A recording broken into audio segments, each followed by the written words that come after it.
엿새 후에 예수께서 베드로와 야고보와 그 형제 요한을 데리시고 따로 높은 산에 올라가셨더니 그들 앞에서 변형되사 그 얼굴이 해같이 빛나며 옷이 빛과 같이 휘어졌더라.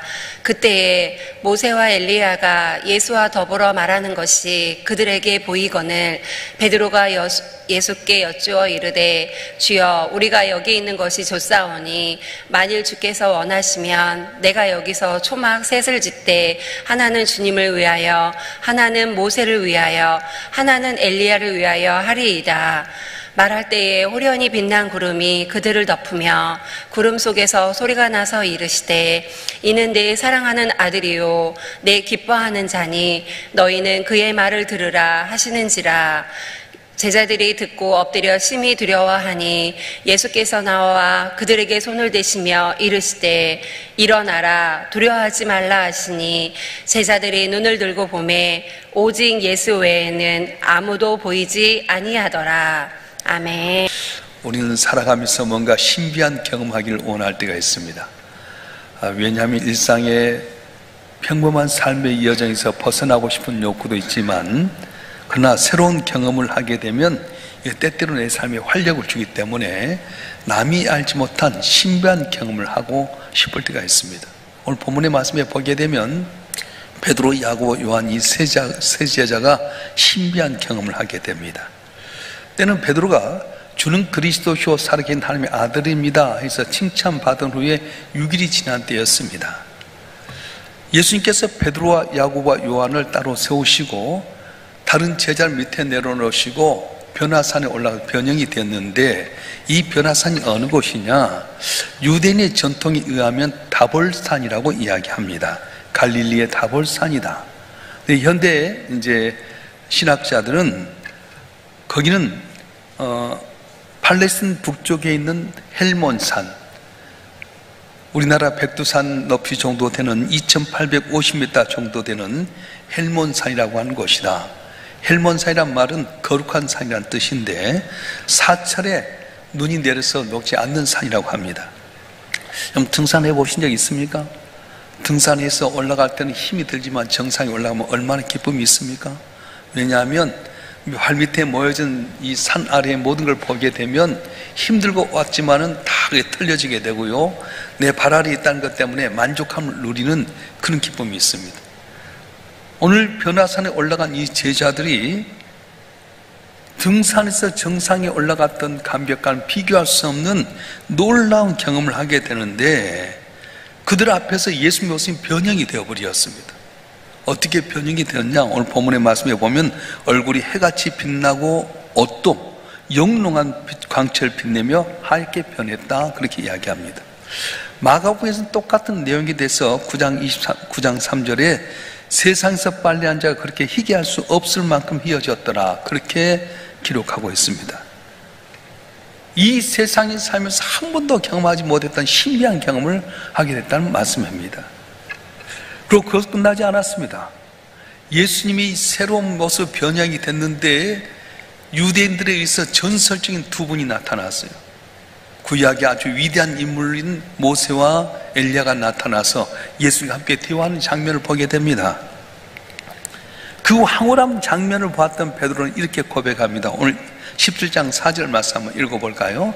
17장 4절 말씀 시작. 베드로가 예수께 여쭈어 이르되 주여 우리가 여기 있는 것이 좋사오니 만 주께서 원하시면 내가 여기서 초막 셋을 짓되 하나는 주님을 위하여 하나는 모세를 위하여 하나는 엘리야를 위하여 하리이다. 여기에 덧붙여서 마가복음 9장 6절은 이렇게 말씀하는데 한번 읽어보겠습니다. 마가복음 9장 6절 시작. 이는 그들이 몹시 무소함으로 그가 무슨 말을 할지 알지 못함이더라. 한마디로 말하면 베드로가 정신이 확 나가버렸어요. 왜냐하면 너무 황홀한 모습을 보거든요. 예수님이 아름다운 모습으로 변형이 됐지요. 그리고 구약의 전설적인 두 인물인 모세와 엘리야가 집 옆에 나와서 같이 대하는 모습을 보면서 너무 행복하고 황홀해져 버렸습니다. 황홀하다는 말은 너무 행복해서 정신 찰 수 없을 정도로 하는 말입니다. 그래서 이 행복한 순간에 베드로는 뭐라고 말합니까? 주님, 이곳에 초막 셋을 짓고 천년만년 살았으면 좋겠습니다. 그렇게 고백하는 겁니다. 심리학자 프로이드는 사람이 의식을 가지고 하는 말은 대체로 거짓말이고 정신없이 하는 말은 참말이다, 그렇게 이야기했어요. 지금 베드로가 넋이 나가갖고 정신없이 하는 말이 거짓이 아니라 진짜란 말이에요. 주님, 여기서 초막셋을 짓고 천년만년 살았으면 좋겠습니다. 여러분, 베드로가 여기서 행복해야 될 이유가 무엇입니까? 무엇 때문에 그렇게 행복해 하는 겁니까? 자기 원한 욕망이 이루어졌습니까? 아니면 많은 재산이 생겼기 때문에 그렇습니까? 출세해서 큰 권세가 얻었습니까? 하나도 없습니다. 베드로는 오직 신령한 영적인 경험, 황홀한 경험을 했을 뿐입니다. 여기에 진정한 행복이 있다고 말씀하는 거예요. 진정한 행복은 재산이 많다고 있는 것 아닙니다. 내가 원하는 것 이루어져서 건강 얻었다고 거기 행복이 있는 것도 아니고요, 내가 원하는 권력 얻었다고 해서 행복한 것이 아닙니다. 많이 배웠다고 된 것도 아닙니다. 베드로는 그것 하나도 없어도 행복했습니다. 무엇 때문에 베드로가 행복합니까? 주님 때문에 행복했다는 거예요. 주님만 여기 계시다면 세상 것 다 포기하고라도 이 행복한 자리에 머물고 싶습니다. 그래서 산 아래 내려갈 포기하고 이곳에 초막 셋을 짓고 천년만년 살고 싶습니다, 이렇게 고백하는 거예요. 여러분, 우리도 베드로처럼 이런 황홀한 경험을 해보고 싶지 않습니까? 그런 경험 한 번만 있으면 이 세상 살면서 좀 믿음생활 잘할 수 있을 텐데 그런 생각 안 갖습니까? 언제 여러분 그런 경험이 있습니까? 우리가 진정 행복한 맛을 맛볼 수 있는 유일한 비결은 예수님을 새롭게 만나는 것입니다. 우리 생각과 관념의 옷을 벗어버리고 내 욕망의 옷을 입고 있는 주님을 벗어버리고 세상적인 모든 관념과 욕망의 옷을 벗어버리고 있는 그런 원래 있는 예수를 만나는 거예요. 오늘 본문의 말씀에 예수 변형됐다고 하는 말은 무슨 말이냐면 예수 원래의 모습으로 돌아가셨다는 거예요. 천지 만물을 창조하신 그 하나님 보좌 우편에 계신 그 신령한 모습의 예수님의 모습으로 변화되었습니다. 여태까지 제자들은요, 육신의 옷을 입고 초라한 예수님만 바라봤는데 변화산에서 경험했던 예수님은 이 땅에서 육신의 옷을 입고 있는 그 초라한 예수님의 모습이 아니라 하나님 보좌 우편에 계신 영화스러운 얼굴이 광채가 나고 흰옷이 어떤 세상에 빨래해도 안 될 만큼 흰옷을 입고 있는 예수를 봄으로 말미암아서 그들은 황홀히 하고 경험했다고 하는 겁니다. 지금까지 베드로가 봤던 예수님의 모습은 어떻습니까? 인간의 몸을 입고 오신 초라한 예수님만 보았습니다. 지금까지 봤던 예수님의 인간적인 너무 연약한 모습만 보았습니다. 그런데 이제 예수님의 본래 모습을 보다 보니까 너무너무 행복했어요. 우리는 행복하고 싶은데 왜 행복에 머물지 못하는 겁니까? 자꾸만 먼 미래처럼 생각되는 이유가 무엇입니까? 주님의 원래 모습을 못 보기 때문에 그렇습니다. 너무 자주 자기 생각의 틀에 갇혀있는 주님만 생각합니다. 내가 경험하고 내가 생각 범위 안에서만 예수님을 생각하다 보니까 주님 만났는데도 불구하고 만족함이 있고 기쁨이 없는 거예요. 근데 베드로는 달랐습니다. 지금까지 육적인 면에서 보았던 예수님과 전혀 다른 원래 모습, 변형된 모습을 보다 보니까 행복했다고 하는 겁니다. 그래서 우리가 진짜로 행복하려면 변형된 주님을 만나야 된다는 거예요. 주님 올바로 만나기만 하면 세상의 걱정과 근심도 다 사라질 줄로 믿습니다. 그래서 베드로가 그랬습니다. 지금 산 아래 다른 제자들 생각 하나도 안 납니다. 세상의 걱정, 근심거리 하나도 생각이 안 나는 겁니다. 왜요? 뭔가 깊은 곳에 빠져버렸어요. 예수님의 변형된 그 모습을 보니까 황홀해서 거기에 빠져버린 겁니다. 뭔가 하나에 미친 듯이 빠져있는 사람 정말 행복합니다. 사랑에 빠진 사람을 보십시다. 사랑에 빠진 사람, 그 사람만 보면 행복합니다. 당장 카드값 막아야 될 텐데 사랑하는 사람 보면 그 막는 것도 잊어버릴 때가 많지 않습니까? 왜요? 사랑에 빠지기 때문에. 마약에 빠진 사람은 마약할 때 이 세상이니까 다 잊어버린답니다. 마치 세상을 다 가진, 온 세상을 자기가 가진 것처럼 생각한답니다. 그런데 그것이 정상적인 행복이 아니기 때문에 문제가 되고 단속에 피해를 주기 때문에 문제가 될 뿐이지, 마약한 사람 그 순간만큼은 최고 행복하대요. 술에 중독된 자도 마찬가지입니다. 일에 중독된 자도 마찬가지입니다. 일에 중독된 사람, 일을 해야지 기쁨이 있는데 일을 안 하면 너무 허전하고 아플 때가 많지 않습니까? 그래서 거기에 몰두할 때 행복이 있는 거예요. 진리가 바로 여기 있는 것입니다. 마약이나 알코올에 빠진 사람들은 그 행복의 순간이 끝나고 나면 이전보다 더 고통스러운 삶이 되기 때문에 우리 마약이나 알코올 중독에 걸려서는 아니 된다는 거예요. 그런데 예수를 만남으로 얻는 행복은 계속해서 그 행복이 유지되게 되고요, 남모른 감격하고 살게 되는 거예요. 현실은 어렵지만 그 경험 하나 가지고 살게 되는 거예요. 여러분 혹시 예전에 기도원 가서 내가 만났던 주님들 한번 있지 않습니까? 여러분 개개인적으로 만났던 그 경험이 있을 거예요. 그래서 세상을 살면서도 힘들지만은 그때 만났던 주님, 그때 내게 주셨던 은혜, 그때 내게 주셨던 감격을 갖고 피곤하고 지쳐 그때 일만 이야기하면 힘이 번쩍 나잖아요. 내가 몇몇 분들하고 이야기해보면 그래요. 어떤 권사님은 자기가 막 밑바닥 인상이었는데 기도원 가서 성령 불 받으니까 완전히 달라졌다고요. 어떤 분은 남편에게 매 맞아갖고 도망갔는데 기도원 가서 주님 만났더니 남편도 아무것도 걱정도 안 되더라고요. 자식 때문에 걱정해서 기도원 갔는데 기도원에서 만났던 그 주님 때문에 자식 염려 하나도 안 되더라는 거예요. 저도 그래요.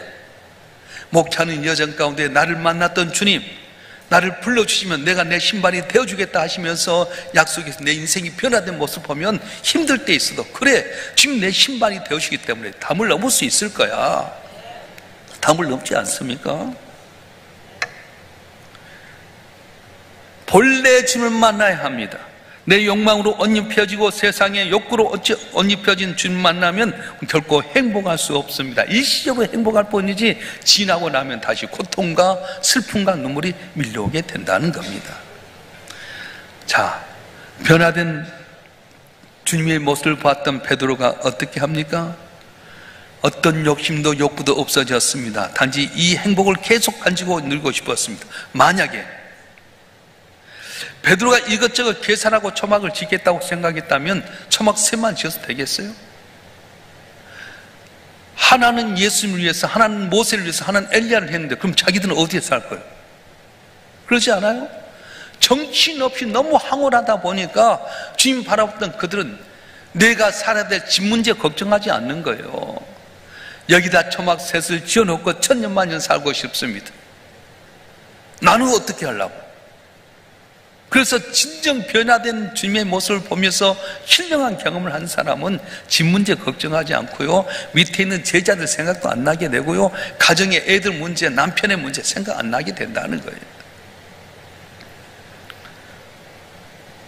그러면 자기는 뒤에 어디에 산다는 거예요? 여기에 계속 살고 싶었던 모습이 있습니다.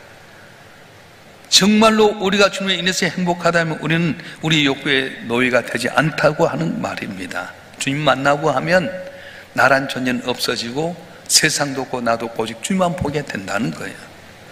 왜 우리가 주님 안에 살아간다 하면 불행합니까? 주님 만났으면서도 아직도 내 욕구와 욕망을 버리지 않았기 때문에 그렇습니다.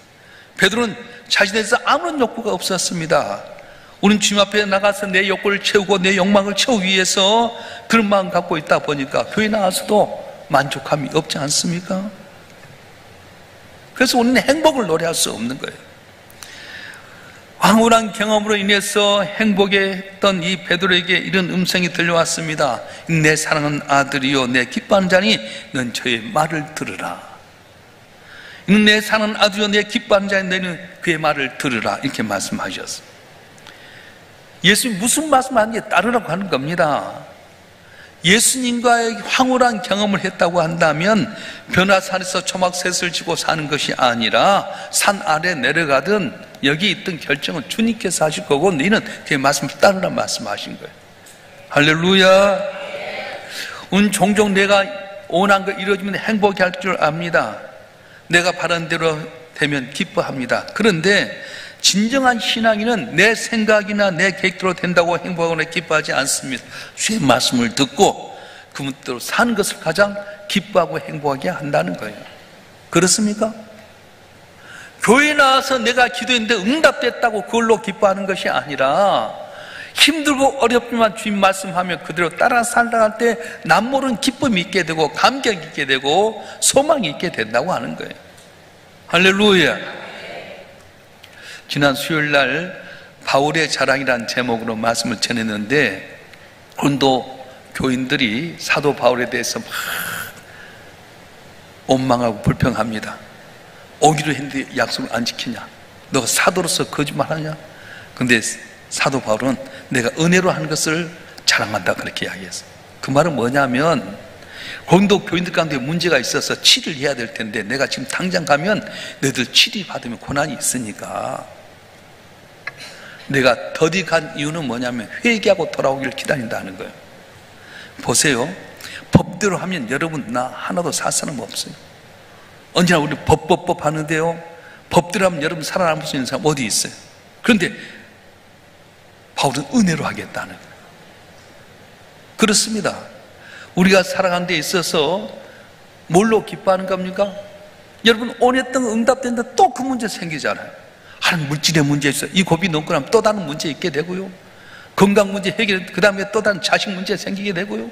또 자식 문제 해결, 남편의 문제 생기게 되고, 첩첩산중이 세상인데 내가 원한 갖고 만족할 수 있습니까? 그런데 베드로는 주님 만났는데 내 사는 아들과 기뻐하는 아들이다. 그가 말하는 대로 따르라 말씀하셨어요. 우린 지금 어떻습니까? 어디에 기쁨이 있습니까? 내 생각과 계획대로 된다고 해서 기뻐하고 있습니까? 주님이 뜻이 내게 이루어진 것 때문에 기뻐하고 있습니까? 바라기는 내가 원하는 것 이루어졌다고 하는 일회용으로 만족할 것이 아니라 주의 말씀하신 대로 내가 뜻대로 삶으로 말미암아서 기뻐하는 여러분이 되었으면 좋겠습니다. 정신 차리고 황홀했던 모습이 다 사라져 버렸습니다. 세 사람이 있었는데 오직 주님 한 분만 남았습니다. 그 주님도 변형된 모습이 아니라 변형되지 아니한 육신의 몸을 걷는 연약한 예수의 모습으로 남아 있습니다. 변화산을 올라가기 이전에 바로 그 예수님이셨습니다. 주님께서 변화되기 전의 모습으로 나타났다고 하는 것은 제자들이 갈 길이 이곳이 아니라 산 아래라고 하는 것입니다. 예수님과 제자들은 변화산 위에 영영 머물러 있을 수 없었습니다. 왜냐? 산 아래 해야 될 일이 너무 많기 때문에 그렇습니다. 오늘 본문에는 기록되지 않았지만 똑같은 내용이 누가복음 보면은 변화산에서 예수께 변화되시고 모세와 엘리야가 나타나신 것은 장차 예수께서 예루살렘에서 별세하신 것을 말씀하기 위함이다, 그렇게 되어 있습니다. 모세와 엘리야가 변화된 예수님 앞에 나서 하는 것이 주님 당신은 예루살렘에 올라가서 십자가에 못 박혀 죽으셔야 됩니다, 이 이야기에서 오셨다는 거예요. 내가 볼 때는 예수님이 아주 멋있는 모습으로 변화되고 모세와 엘리야가 일어나서 여기다 지면 좋겠다고 생각했지만은 그 뒤에 나타났던 목적은 뭐냐? 주님 당신 예루살렘에서 우리 온 일을 위해서 십자가에 못 박기 위함입니다, 그걸 알려줬다는 거예요. 변화산에서 영원토록 사시기 위해서 있는 것이 아니라 산에로 내려갈 뿐만 아니라 예루살렘 거기서 온 인류를 위해서 십자가의 고난을 받으실 것을 말씀하셨다는 것입니다. 그러기 예수님께서는 산 아래로 내려가자 말씀하셨어요. 제자도 마찬가지입니다. 황홀한 경험했지만 여기에 머물러서는 안 되는 거예요. 이 황홀한 경험을 갖고 내 삶의 현장 속에 내려가야 된다.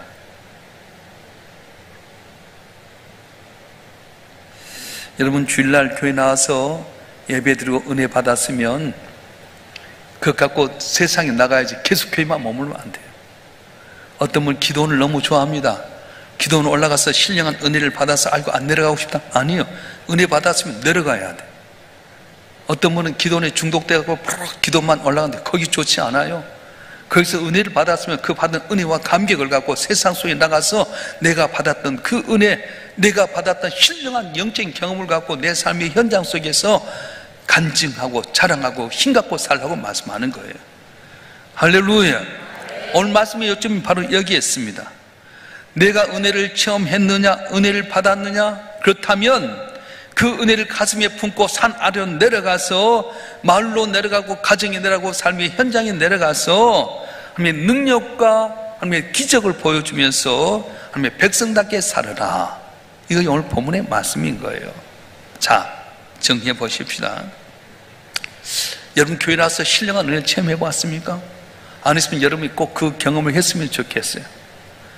세상도 없고 나도 없고 오직 구성한 주만 보이도다 고백했던 찬송가의 시처럼 변형된 주님의 모습, 내게 나타나서 신령한 은혜를 준 주님을 경험하면 그 경험 갖고 담을 넘는 은혜가 있어질 줄 믿습니다. 그래서 오늘 본문의 말씀 이후에 어디를 봐도 예수님께서 다시 변화산 올라가셨던 말씀 없습니다. 변화산에 신령한 체험을 했다면 그 다음에 남은 건 현실적인 삶이기 때문에 그렇습니다. 그래서 이 변화산의 경험을 했던 요한은 성경을 5권 썼어요. 요한복음, 요한 1, 2, 3서, 요한계시록. 근데 그의 성경 안에는 변화산에 했던 경험을 한마디 이야기하지 않습니다.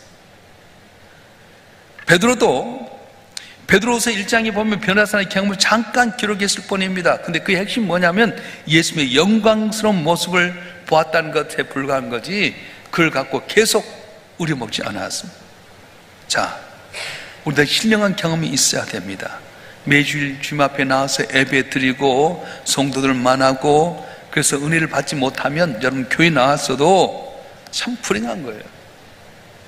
교회 나와서 주님 바라보고 십자가 바라보고 강단을 통해 주의 종을 통해 흘려든 말씀을 통해 아 주님이 우리와 함께 계시구나, 날 위해 십자가에 못 박혀 주에 살아나셨구나, 그래서 내가 은혜 받고 이 땅의 삶에서 보호받게 되고 영원한 천국이 내게 있구나 생각 감격할 수 있잖아요. 안 그래요? 할렐루야. 교회 나오면 은혜 받아야 돼요. 사람 보면 조건 보면 만족감 없지만 날 위해 십자가에 못 박혀 죽으셨다 부활하신 주님이 오늘 또 성령과 더불어 나와 함께 하시고 이렇게 좋은 교회 주시고 좋은 성도 주시고 그렇게 보면 감사한데 맨날 안 좋은 것만 보니까 교회 나와도 불평하고 불만하고 시험에 들게 되는, 그러면 여러분 행복하지 않아요. 교회 나와서 은혜 받았으면 이 은혜 가지고 집에 가서 여보 내가 믿는 예수님 당신 만나면 구원 얻어. 얘야 우리가 살아갈 때 예수님 의지하면 예수님 우리 인생 책임져줘. 핍박받아도 그렇게 할 수 있지 않아요? 우리 어렸을 때 보면요 다 예수 믿어가지고 막 핍박받을 때 많았잖아요. 매 맞고 얻어 터지고 뭐 호적에 쫓아버린다. 근데도 주님 만난 경험 갖고 살아가면서 담대하게 나갔는데 하나님께 그들 잘 되고 막 핍박이 안 되는 경험이 있었지 않습니까? 중요한 것은 여러분이 교회 나와서 은혜를 체험하실 줄을 축원합니다. 변형된 주님 만나야 돼. 내 욕심, 내 욕망에 맞는 그 주님을 바라보는 것이 아니라 다 털어버리고 하나님 보좌 우편에 앉아 계신 창조하신 하나님 옆에서 우리 인간의 생사복을 주장하신 그 영화로운 주님을 만나면 내 삶 속에 지금 힘들고 어려도 힘을 얻게 되는데 이걸 없으니까 문제예요. 대신에 은혜 받았으면 어떻게 합니까? 삶의 현장 가운데서 내가 받은 감격을 갖고 표정이 달라지고 말이 달라지고 힘을 얻어서 복음 전하게 될 때에 놀라운 기적의 역사가 일어날 줄로 믿습니다. 할렐루야. 내가 받은 은혜, 내가 경험한 신령한 체험은 남들 앞에 자랑할 것도 없고 자랑해서도 안 되는 거예요. 나만의 경험이에요. 어떤 분은 너무 자기 경험을 갖고 다 된 것처럼 이야기하는데 그건 좋지 않아요. 못 받은 사람도 있잖아요. 근데 내가 받은 감격을 갖고 그걸 갖고 담대히 복음 전하고 내 삶의 현장 가운데 표정이 달라지고 행동이 달라지게 되면 여러분 한 분 한 분이 여러분 모습 때문에 감동을 받게 되고 그분도 지금 의지하면 그분에 맞는 은혜를 주게 된다는 거예요. 자, 여러분 한 분 한 분 교회 올 때마다 나를 위해 십자가에 못 박혀 죽으셨다 부활하셨는데 신령한 모습으로 변화된 그 주님을 경험함으로 말미암아 그 경험 속에서 승리하는 여러분 되길 주님을 축원합니다. 축원합니다. 이 시간 같이 한번 기도했으면 좋겠습니다. 주님, 베드로와 요한과 야고보와 봤던 변형된 주님 나도 만나게 해주시옵소서. 살아계신 내 주님 나와 함께 하신다는 신령한 은혜를 내게 주시옵소서. 그래서 그 힘 갖고 세상을 이기게 하시고 주의 복음의 증인 되게 하여 주시고 나 때문에 내 가정이 내 삶의 현장이 변화되고 주의 영광을 나타내게 해달라고 주여 삼창하고 통수로 기도하겠습니다.